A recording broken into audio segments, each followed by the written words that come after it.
Hello, you are listening to an episode of Trade Talks, a podcast about the economics of trade policy. I'm Samaya Keynes, the Trade and Globalization Editor for The Economist.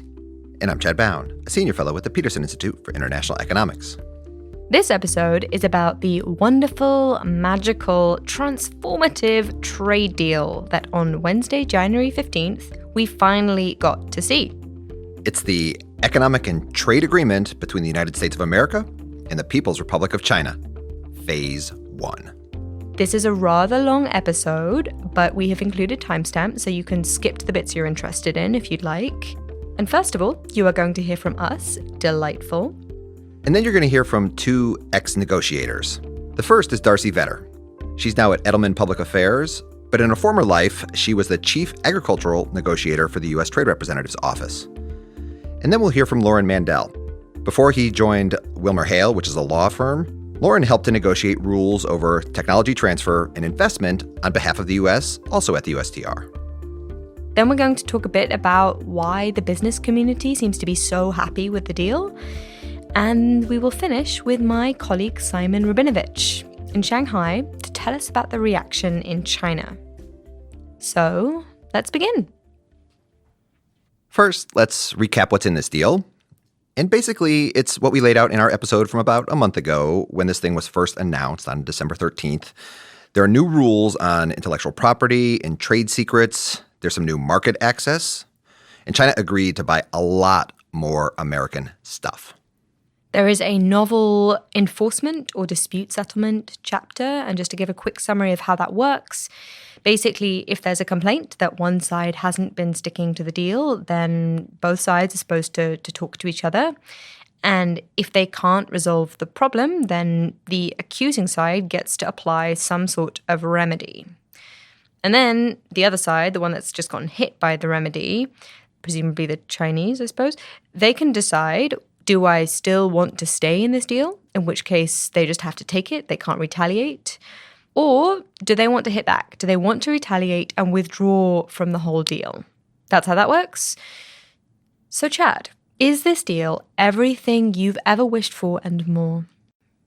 No, it doesn't cover industrial subsidies or Chinese state-owned enterprises. Is that an issue that you've mentioned before? Because I feel like you should have brought it up before now.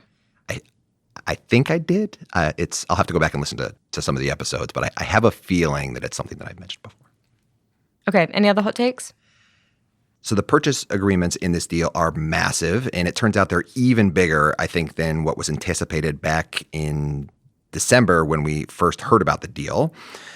It turns out, for example, that the products that are covered by these purchase commitments, it's only about 73% of U.S. exports to China. So that means this massive export growth, the $200 billion worth of additional exports over the next 2 years, between 20 and 2021, that's coming off of a much smaller base, and it makes it even less likely that those numeric targets are actually going to be hit. What that also means is there's about $50 billion of American exports to China that aren't covered by this deal, in which China's not going to be penalized if it actually decides to import nothing in those non-covered products.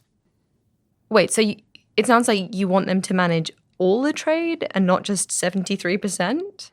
So when you go down this path of managing trade, it turns out you need to manage all of the trade. If you say so. Okay, after those flaming hot takes are out of the way, let us dig into the weeds. So, on to our first ex-trade negotiator. Darcy, hello. Hello. Could you tell us a bit first about your experience negotiating with the Chinese, maybe a brief rundown of your CV? Sure. I have spent at one point a lot of my time negotiating with the Chinese on various agriculture issues. Most recently was first the Deputy Undersecretary at USDA that oversaw the Foreign Ag Service and international agriculture at USDA, and then was the Chief Agriculture Negotiator at USTR from 2014 to 2017. So many of the issues that you see in this Phase 1 China deal were under very active discussion when I was in those roles, and we were trying to negotiate an end to restrictions on a wide variety of agriculture products into the Chinese market. What have been some of the main frustrations when it comes to agriculture getting those products into China? Well, I think sanitary and phytosanitary measures, so animal and plant health and human food safety, have been particularly vexing when it comes to China and how it forms its regulations. In part because with a country like China, you see that some of the overly burdensome licensing or registration or inspection or multiple layers of scientific review that they require, it's hard to tell whether it is overt protectionism, lack of capacity within their technical experts, lack of just, person power to be inspecting equally at all ports and to administer in a very large country with very high trade volume. If it is responding to the fact that they have had serious food safety scandals and lack of trust in their own system. And so in an attempt to clamp down domestically, they also over-index on what they do on imports. And so peeling back the layers and trying to get consistent treatment and having them obey or follow international trade rules and best practice has always been difficult. And just when you think you've worked through it, sometimes they enact a whole other series of regulation. So it's trying, to say the least. So what struck you in terms of the long-standing problems that this deal could resolve? There's actually a fair amount of good and solid technical work in the agriculture section of this text. I think that the text around new and expanded access for beef and for meat and processed meat products are probably the provisions that seem the tightest, simply that China will, in fact, recognize the safety assessment of the United States and will, in a very certain period of time, allow those products entry. In 2017, a protocol was negotiated that allowed entry of U.S. beef for the first time since BSE, a very long-standing negotiation and issue, but it still had a lot of complications to it. It was relatively onerous. It only recognized beef from cattle under 30 months. This gets rid of a lot of those remaining restrictions. And so BSE is essentially the mad cow disease, and that was an outbreak in 2003, 2004, so a long, long time ago. Yes, 2003 initially, so very long-standing restrictions. China really one of the few remaining countries that had not reopened to U.S. product. What else? I think there is some new access for poultry, for dairy products. We saw the announcement before this deal was signed that did open the market to U.S. poultry. This provides even more specificity around that. For dairy products, it looks like it's making registration processes and reopening the market for some specialty milk products that have been difficult to get in. There's some language in the dairy annex that looks like it allows for some additional inspection, some questioning around infant formula. How certain that access will be, I don't know.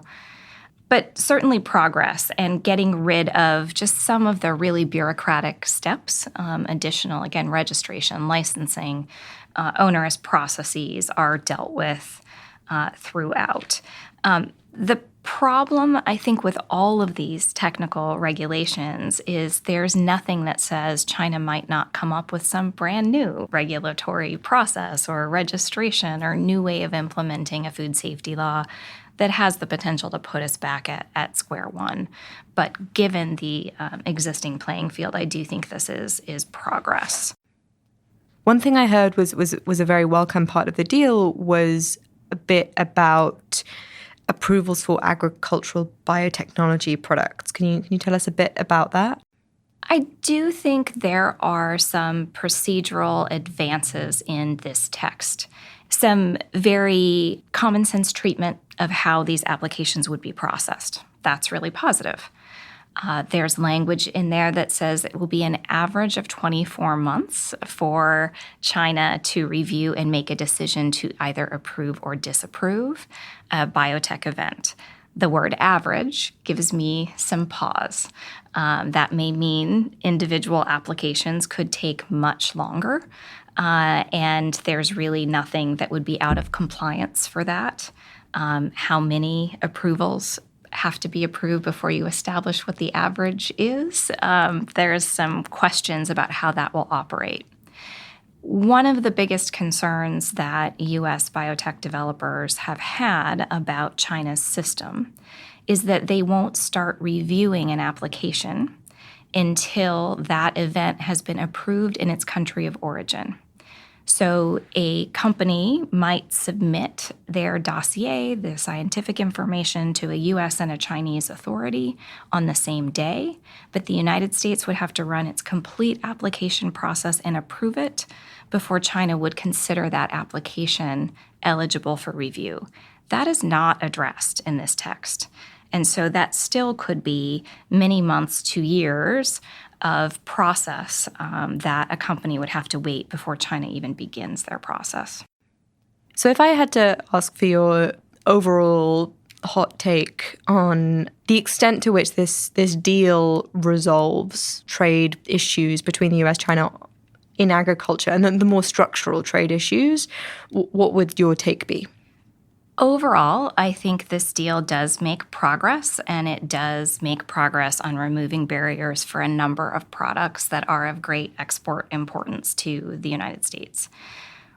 What I question, however, is whether there is an adequate mechanism to then enforce these protocols, whether the language is tight enough in some of it to really be able to assure follow through, and whether it was worth it for this outcome to endure a period of more than a year when our exports to our largest export market were cut in half.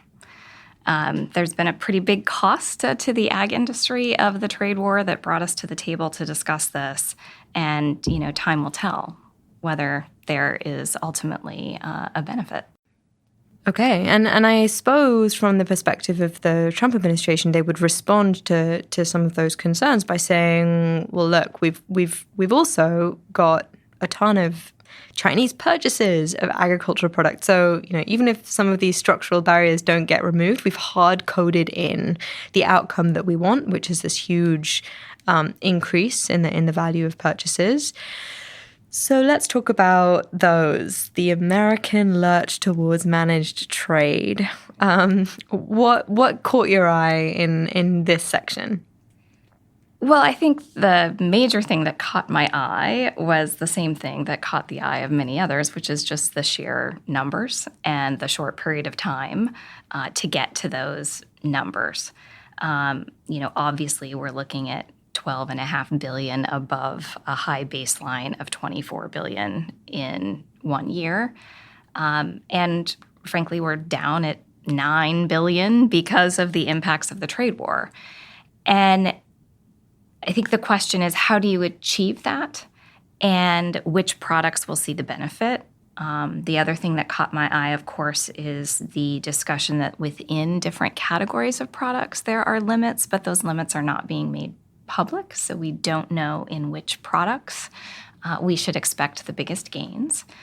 But the tariffs remain, and there are no commitments for China to remove the tariffs on U.S. products, most of which are not competitive going into China now because of the retaliatory tariffs. So to hit those benchmarks, those high numbers of exports, they will have to exempt some products from tariffs. There's a lot of control we have ceded to China about which products will be exempted, who will get the exemption. Will it be all state-traded enterprises? Will it be private companies? Will they try to drive products to particular regions? Will they wait until periods of time when U.S. products are selling at a discount before they open up those markets? How will they game that system? And will all products actually see the benefits? Will they take the retaliatory tariffs off of almonds but not walnuts? Will they, only let in certain cuts of pork or beef to, try and lower the prices for particular populations, et cetera? We don't really know how they will administer tariffs in a way that will let those products flow. What I worry about is that there will be some decisions made to simply meet those export targets in a way that could actually prevent us from forming the kinds of relationships with end users in China where over the long haul we would have seen stronger relationships and stronger exports. For example, if the tariff exemptions are granted only to SOEs, if they make big purchases and simply put them in stocks for the sake of meeting a target, and so our exporters aren't actually working with the end users of the product, forming relationships, tailoring our product, meeting certain specs that go directly to what users need. I think about groups like the U.S. Soybean Export Council, who were in China for decades before they ever sold any soybeans. But their work with aquaculture experts in China has really developed that industry with our soybeans as the feed source. And so we're delivering to them soybean meal that really meets what they need where they need it and in a more sustainable way than had they developed their industry without us. That's what we want. I want to know, how are American farmers supposed to feel about this deal? Are they supposed to do anything differently now? I think there is optimism that we aren't going to be ratcheting things up and making matters worse with China, that this represents a truce. But what I'm hearing is a bit of relief, but also a dose of skepticism. And I think the way farmers feel is in part the way the market reacted when this deal came to light. And it wasn't this big spike in soybean prices. It was, in fact, some concern that there wasn't a clear numerical target for soybeans that they could count on immediately. I would also note that all of the purchases could take place in December of next year, and China would still be in compliance. Now, that's not likely to happen. But with the lag in trade data, we won't know if we hit any of those benchmarks until March of next year, at which point farmers will have already purchased their seed for the year after and made those planting decisions. So while the purchase numbers are, I think, a hopeful sign for them that things will go back to normal, that maybe we'll see some new opportunities in China, I don't know that I would be ordering my seed or planning what I'm going to plant based on that. Darcy, thank you very much. Thank you.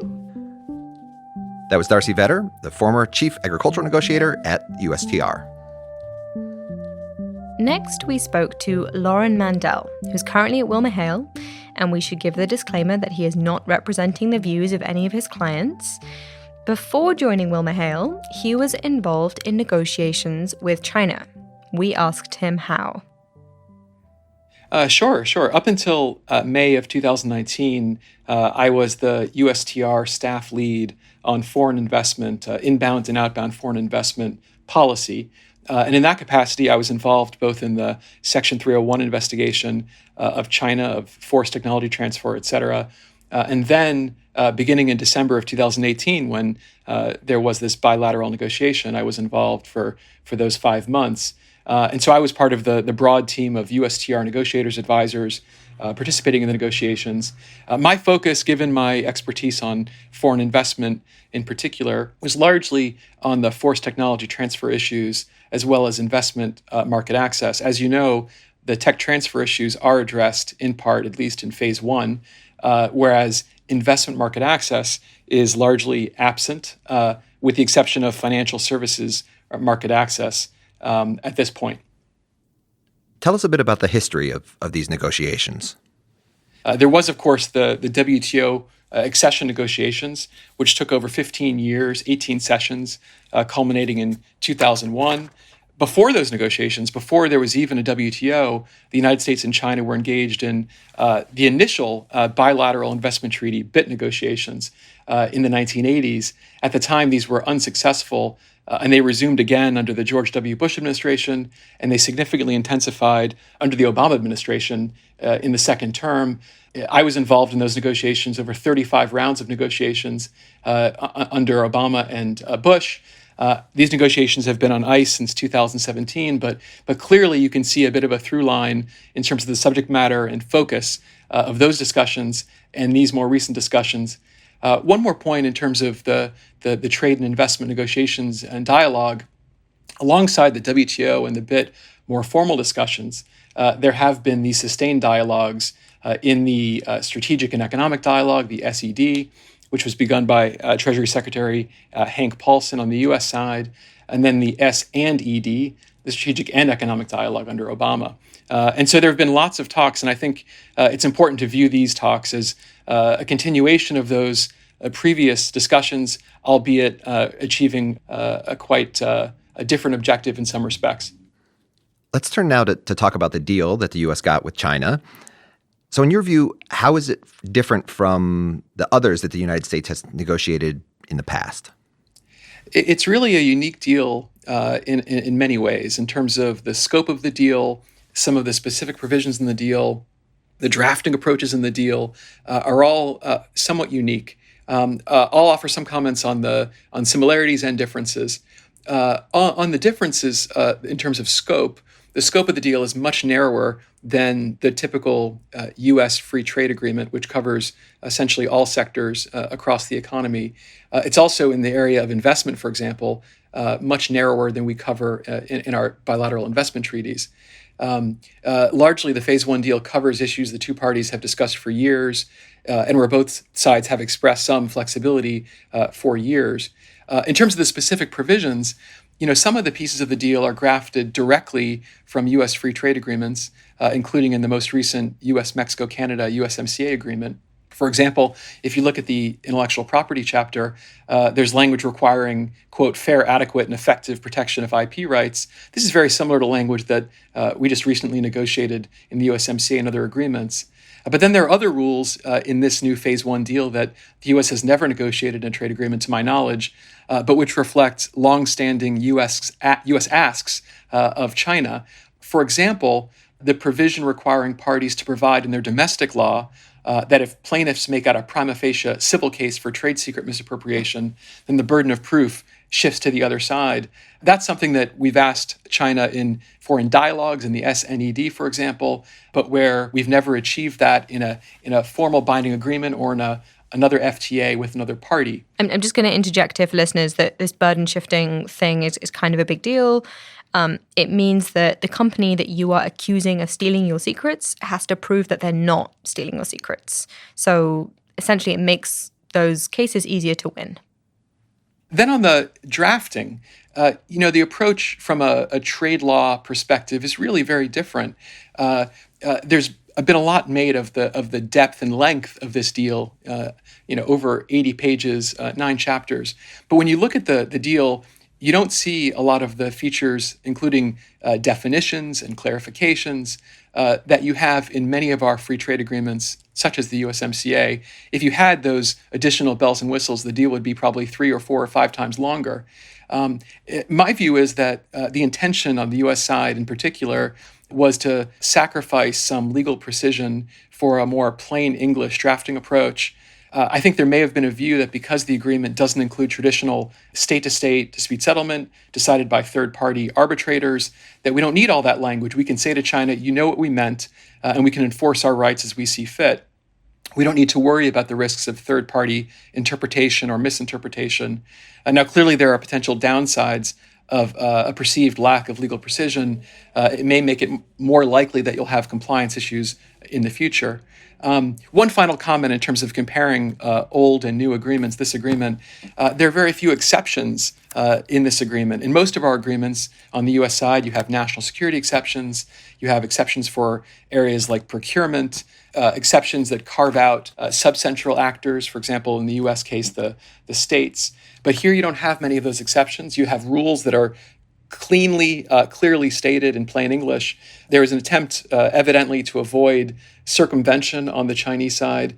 Now, again, that may be effective in addressing concerns about circumvention and also lack of clarity, but could also create their own risks of likelihoods of disputes over compliance. Clearly, whether there's a national security exception in the agreement or not, China is not going to hesitate to violate the agreement if it feels it's necessary to do so for security reasons. And same thing on the United States side. And you can look at other exceptions and see that regardless of the presence of the exception, some of those sacred cow policy areas will likely predominate in terms of the implementation and compliance of this agreement.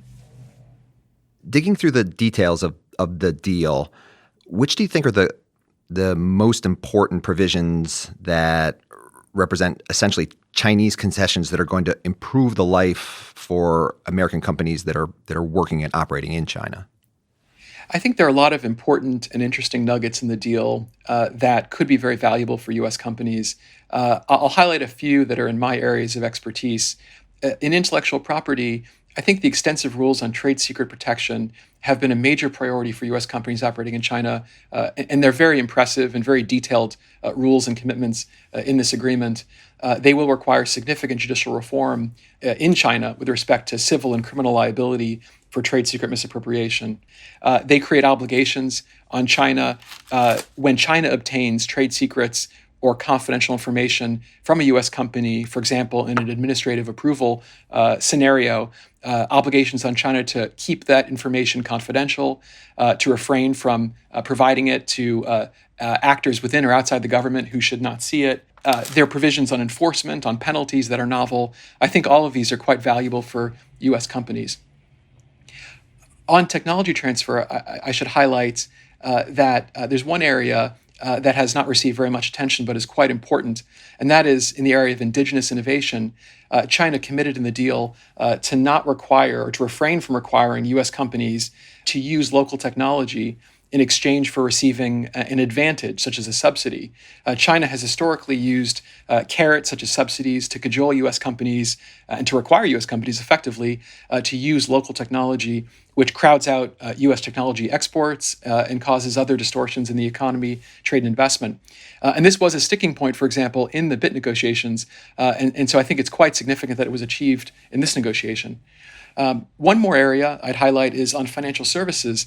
The commitments on financial services feature a level of detail really that's extraordinary, not normally found in U.S. trade agreements. For example, with respect to licensing procedures for electronic payment services providers, asset management companies. Also, in the areas of insurance, securities, fund management, futures, these are areas where China has dangled market access, full market access, no foreign equity caps for quite a long time, but they've often done so with these long phase-in periods, 2-5 years. Here, China's committed to drop foreign equity caps by April 1st, which again, it may be that this was inevitable, but to have a date certain and have that date be just around the corner is quite significant for U.S. companies in those sectors. I have a question about how much this deal is going to benefit non-U.S. companies. So I guess companies from Europe or Japan. Where has the U.S. done the rest of the world a favor with this deal? I think on rules, assuming Chinese compliance with these obligations, some of the rules will provide direct sort of de facto MFN for European and other companies that operate in China. We've discussed, for example, the area of intellectual property protection. It's highly likely that those rules will be drafted in a non-discriminatory way, will provide benefits for U.S. companies and other companies alike. If you look at tech transfer, other areas, we've already seen the benefits of these commitments that very recently, I think in anticipation of this outcome of a phase one deal, China has in their domestic law codified rules that will prohibit forced technology transfer within their system. Those are rules that now benefit all operators in China, not just U.S. companies. Now, clearly, there are some areas, though, where this deal will be viewed less favorably and have already been viewed less favorably by non-U.S. players. Obviously, on purchases, the purchasing commitments here, some outside the United States will fear that this will divert purchases away from their producers and their sellers. On market access, for example, on financial services market access, ag market access, it's not at all clear that the benefits that, for example, on licensing, et cetera, that I've described will be accorded to non-U.S. companies, which could create, in the view of non-U.S. Governments, it could create WTO inconsistency, MFN considerations. And so there, again, in market access areas, I think you'll see less benefit perhaps for non-U.S. companies. Okay. And where are the gaps? The unfinished business. I think the most obvious unfinished business is negotiating these commitments in areas where the United States and China have had historical, just fundamental differences of view. And these include the role of state-owned enterprises, SOE subsidies, data flows, information flows. I think other areas in terms of most obvious unfinished business are the broader discriminatory market access limitations faced by U.S. companies. Again, financial services is one area where this deal makes significant progress, but China has a negative list, a list of market access restrictions, the most recent version from July of 2019, which continues to impose broad joint venture requirements, foreign equity caps, other restrictions on foreign investors that make operating in China inhospitable for some companies or impossible for others. One more point in terms of unfinished business would be a lot of the language, the commitments in this phase one deal on IP, on tech transfer, other areas are drafted as general commitments. The United States, we know, was seeking so-called specific commitments to repeal, amend problematic laws and regulations. I think clearly in the next stage, to the extent there is a next stage, providing some more specificity in terms of Chinese obligations to revise, amend, repeal its laws and regulations will be a huge priority. Last question. How easy do you think it will be to agree a phase two deal?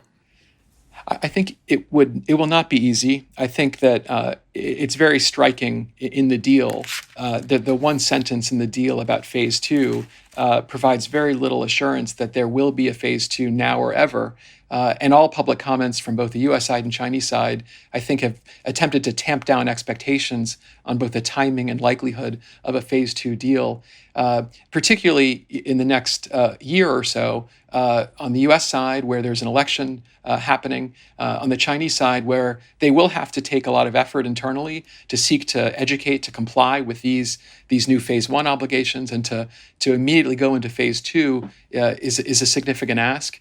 I don't think it's impossible that there could be additional a phase two deal or mini phase 1.5 deal that will address some of the unfinished business from phase one. But I think having a fully comprehensive phase two deal that addresses the systemic issues that were identified in the Section 301 report that have been irritants in the relationship for many years on the trade and investment side, I think the odds are not great at this point. And a huge thank you to Lauren. Okie dokes. Next, I want to talk about the reaction to the deal that we've seen so far, with the example of the US-China Business Council. So I think this matters because, in theory, this trade war was fought on their behalf. And, at the same time, they've been clearly fairly annoyed by the fact that all these tariffs are happening. And obviously, it's fairly striking that in this deal, in this phase one deal, most of the American tariffs are still in place. That said, the US-China Business Council has been fairly positive in their reaction to this phase one deal. So on this, have they basically been bought off? All these purchases, does this just mean that their members are looking to cash in now? Oh, how uncharitable of you, Chad. So they held a conference call and they said, quote, the USCBC and its members are obviously very eager to support the administration and its efforts to really achieve those targets. But then, later there was a comment that obviously they didn't support managed trade. But there's another interesting point that I wanted to highlight, which is that something that Jake Parker mentioned. He's at the US-China Business Council. And the backstory of this is that one of the criticisms of the deal was that it wouldn't remove uncertainty. It would be too easy to blow up, and that the tariffs could come back into effect. But Jake seemed to have been reassured or comforted that this wouldn't happen. Or if it did happen, it wouldn't be so bad. Important from our perspective is the part of the agreement that talks about the proportional response that will be taken if the other side doesn't faithfully live up to its commitments. So we think that what that will do is ensure that if the other side does not live up to its commitments, that means that we're not going to see December 15 tariffs come back into effect. We'll see a proportional response to whatever the action is, and it should create a little bit more of a certain environment for U.S. companies operating in the China market and the U.S. market, and hopefully create more certainty for their investments going forward. So call me a bit skeptical on this proportional response idea. Historically, at least when it comes to WTO disputes, the complainants always say that there's been more damage taking place than the defendant country does. So there's always this disagreement. And we also know that the Chinese don't tend to take unilateral action well. And so here, I guess we're just relying on the idea that China's just going to turn the other cheek and not retaliate. Yeah, I guess the reason for them to turn the other cheek in this case would be the threat of the whole thing blowing up. Right, so China wouldn't retaliate because the whole deal would be at stake. Yeah, but that's not sustainable if the Trump administration continues to do what it's done historically, which is to respond disproportionately to problems with more force. But sure, we'll see how it works out. Jake certainly did seem hopeful. We hope that this will ensure that the other side, when not a sufficient amount of progress has been made on a concern, that they will not see a massive, overwhelming response. Instead, they'll have a very tailored and a response that will be much more proportional to whatever the lack of implementation is. And we have heard that pretty specifically from both sides, both governments as well. Yeah, we'll see. This is resting on the assumption that this deal is designed to tie the hands of the Trump administration. And that just seems very different from anything they signed up to thus far. Okay, last segment, the reaction in China. I asked my colleague Simon Rabinovich, who is based in Shanghai and who covers the Chinese economy, what he had been hearing. I suppose you could say that there's been two different kinds of reactions to the deal in China. The first is the official reaction. Official media and government statements have, as you might expect, portrayed the deal in as positive a light as possible for China. They've not been gloating about it or describing it as a victory, but they've been touting the fact that the U.S. and China were able to reach a consensus and saying that this really ought to be a shot in the arm for businesses and for business confidence this year. They've been very careful to include the assertion that the Chinese economy is doing very well, to make the point, in their view, that China was not backed into this deal, that it was negotiating with a strong hand. They've not gone into great detail in analyzing the different commitments and clauses, but they've said that all that China agreed to was in line with its interests, in line with the basic direction of reforms that were already being implemented, and that the various different commitments were equal and balanced between China and America. In private, certainly amongst economists, amongst people following it more closely, there have been quite a few concerns expressed. They come in a few different flavors. One is the view that the deal was one-sided, that much more is being asked of China than of America. And of course, if you analyze the text of the deal, as you guys have, you know that China is being asked to change lots of different rules and regulations, whereas America is basically stating that its system is already the one that it ought to have. There's then also concerns about the purchase commitments, and of course, this is something that a lot of economists globally are asking. Is it really credible that China can buy as much from the U.S. as they've now pledged to do. And then finally, some people are saying that the deal is not substantively different from what was on the table in May, and tariffs have gone up since then. So, was it right for the government here to drag things out as long as it did? Maybe they should have taken what was on the table in May, and then the economy would be in better shape now. So that being said, there's been a couple of pieces that have looked at it in more detail, and partly in response into that criticism. There was one article, an online article published by the People's Daily, that really went viral yesterday, and it went through the various different commitments in more detail, and made the point, as I've said, that everything was in line with what China would have done anyways. But it also interestingly raised a couple of points that could become, more contentious in the coming months and years. So one was in talking about China's purchase of farm goods from the U.S. It said that American products have got to be competitive, that America can't just raise prices knowing that there's a specific quota in effect that China has to hit. And the second point was that if China fails to buy enough from the U.S., including of tech products, if that's partly because the U.S. has been restricting exports to China, then the fault would lie with the U.S. For China not fulfilling its commitments. So that piece was, I think, important and interesting in opening a window onto the way that China might potentially push back if it doesn't hit the demands of the deal. A second piece that was important was one written by an online account called Taoran Notes. This is an account written by a journalist who's been traveling with Liu He, and it's been the most sort of semi-authoritative inside look at what the Chinese negotiators are doing and thinking when it comes to negotiations. It came out with a piece yesterday saying that there are people who are, being nitpickers about the deal, and they really shouldn't. The fact that there are people who are dissatisfied in China, but also dissatisfied in the US, is the exact right place that you want to be in. If you have one side that feels like it's won an overwhelming victory, then the deal's not going to be implemented successfully. So that was the apparently Liu He endorsed argument for why the deal's a good one.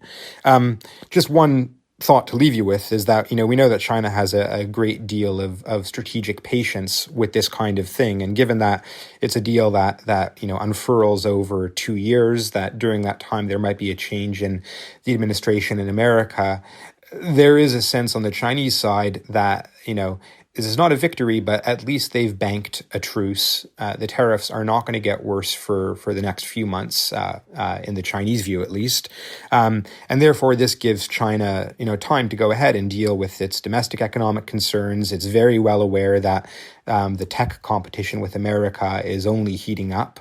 Xi Jinping has talked about China being in a long march in terms of having to develop its own technological base and sophistication. So there's a sense that the Chinese have basically bought themselves time. Liu He actually came out and said that China is in no rush whatsoever to get into the phase 2 negotiations. So I think they're basically hoping to have a period of trade, peace, and stability for a while. And then, after the election, they'll reassess where things are. And that's also when we'll get a better sense of whether or not China is actually hitting the commitments, especially in terms of the purchases that were laid out in the deal, and whether it's President Trump or somebody else at the time, whether they're willing to kick up a big fuss about that. So that's, I think, where China is today. And with that, a huge thank you to Simon. Okay, that is a lot to digest. I hope you found some of it interesting. That is all for Trade Talks. A huge thank you to everyone who contributed to this episode, this mega episode. Thanks to the US-China Business Council for giving audio of their call. Thanks to Simon Rabinovich of The Economist. Thanks to Darcy Vetter at Edelman Associates. And thanks to Lauren Mandel of Wilmer Hale. And thank you, listeners, for getting all the way through this episode. Thanks to my colleagues here at the Peterson Institute, and again, as always, Ava Zhang and Heshuan Li with their fantastic help with the data work this week. And thanks also to Colin Warren, our audio guy. Do follow us on Twitter. I'm at Samaya Keynes. And I'm at Chad Bown. And we're at @trade__talks. That's not one but two underscores, @trade__talks. Because two ex-trade negotiators are better than one. And to those loyal listeners who have stuck it out right until the end, a special treat. What was your favorite bit of the deal? I think that the favorite part of the text was the explicit mention that baby carrots were included in the other agricultural commodities bucket for agricultural purchases. What is your theory for why that was the case? I think that baby carrots might be important to a particular member of Congress who wanted to make sure that there were commitments for those products or that they could be included in the purchases that China might make. And so our quiz for next week for Trade Talks listeners is figure out who that member of Congress was.